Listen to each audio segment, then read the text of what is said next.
Hello everyone and welcome back to another video from Apps Academy. In this video, I'm going to show you how to change your password on your Hotmart account. So let's get started right away. First of all, open up the Hotmart application on your device.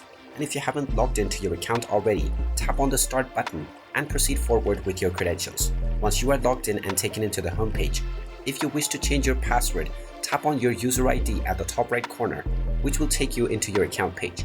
Now just tap on password and you will be allowed to change your password right away.